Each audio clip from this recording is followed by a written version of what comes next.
selamat pagi. Assalamualaikum warahmatullahi wabarakatuh. Bagaimana kabarnya teman-teman? Semoga sehat selalu ya. Stay di rumah, tetap menjalankan puasa, dan selamat menonton video dari saya. Saya Latifah Rohimah. Saya akan menjelaskan tentang segi positif dan negatif manusia dengan judul makalah manusia dalam pandangan Islam. Baik, ini judul makalah dari kelompok kami ya teman-teman, manusia dalam pandangan Islam. Nah, sedangkan saya sendiri akan menjelaskan segi positif dan negatif manusia. Dalam pribadi manusia terkandung berbagai sifat hewani yang tercermin dalam berbagai kebutuhan fisik yang harus dipenuhi demi kelangsungan hidup dirinya. Selain itu, dalam diri manusia juga terkandung sifat malaikat yang tercermin dalam kerinduan spiritualnya untuk mengenal Allah. Nah, jadi kita sebagai manusia, kita dikaruniai dua jenis sifat, yaitu sifat ketuhanan dan sifat-sifat kemanusiaan. Sifat ketuhanan ini mengenai sifat spiritual. Ini segala sesuatu yang berhubungan dengan Tuhan. Sedangkan sifat kemanusiaan, nasutia, ini kita adalah sifat yang cenderung kepada hawa nafsu manusia. Sudah kita ketahui ya teman-teman mengenai contohnya, yaitu kalau sifat kemanusiaan seperti lupa, tergesa-gesa, dan lain sebagainya, nanti akan saya jelaskan. Sedangkan kalau kita klik di Google dengan mengklik manusia, maka munculnya akan seperti ini ya teman-teman. Ini ada manusia purba, ada anak kecil, ya seperti itu kurang lebihnya. Nah, mengenai keadaan konflik psikis antara aspek-aspek material maupun spiritual dalam diri manusia ini diisyaratkan Allah dalam surat An-Nazi'at ayat 37 sampai 41. Yang artinya, adapun orang yang melampaui batas dan lebih mengutamakan kehidupan dunia, maka nerakalah tempat tinggalnya, dan adapun orang yang takut kepada kebesaran Tuhannya dan menahan dirinya dari keinginan hawa nafsunya, maka sesungguhnya surgalah tempat tinggalnya. Ini Allah sendiri ya teman-teman yang berbicara. Maksud saya berfirman. Jadi manusia pasti akan dihadapkan dengan masalah-masalah psikis ya, antara aspek-aspek material maupun spiritual, dan mungkin dengan kehendaknya pula Allah telah menciptakan bahwa manusia menyelesaikan konflik ini merupakan ujian sebenarnya dan mendasar yang diciptakan oleh Allah bagi manusia dalam kehidupan ini. Oleh karena itu, barang siapa mampu memadukan antara aspek-aspek material dan spiritual dalam kepribadiannya dan berhasil merealisasikan keserasian dan keseimbangan kedua aspek tersebut, maka ia dipandang berhasil dalam ujian dan layak mendapat balasan kebahagiaan dunia dan akhirat.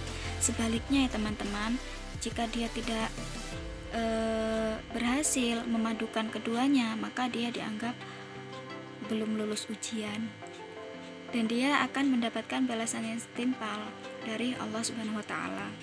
Kemudian segi positif manusia dalam Islam. Manusia adalah khalifah Tuhan di bumi. Ini yang pertama.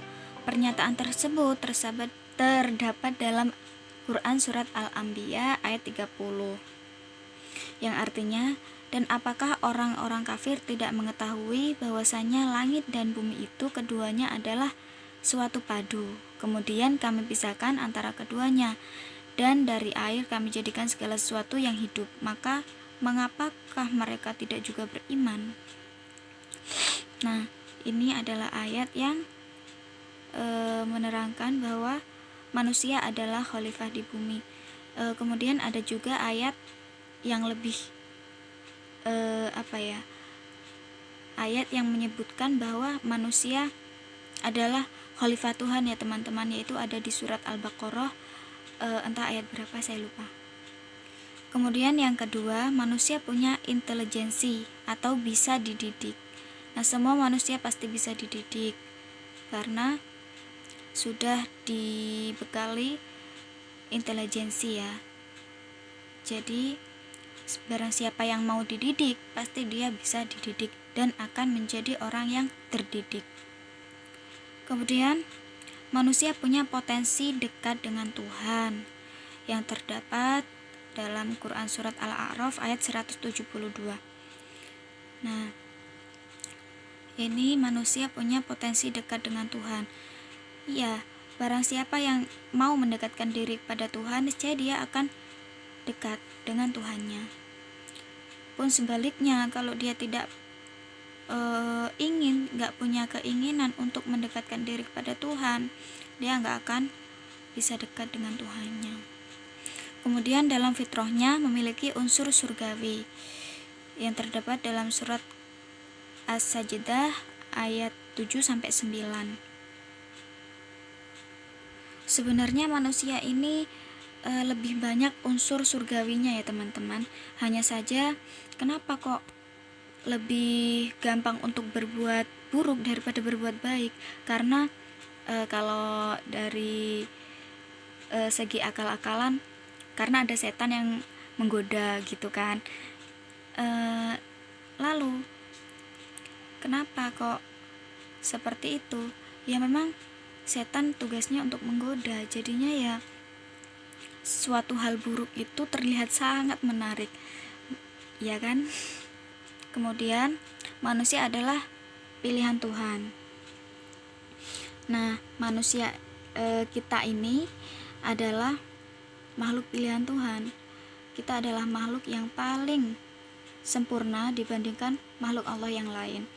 Jika kita dibandingkan dengan hewan, nggak ada apa-apanya. Maksud saya hewan nggak punya akal, nggak punya pikiran, sedangkan kita punya dan kita bisa berpikir, sedangkan hewan nggak punya.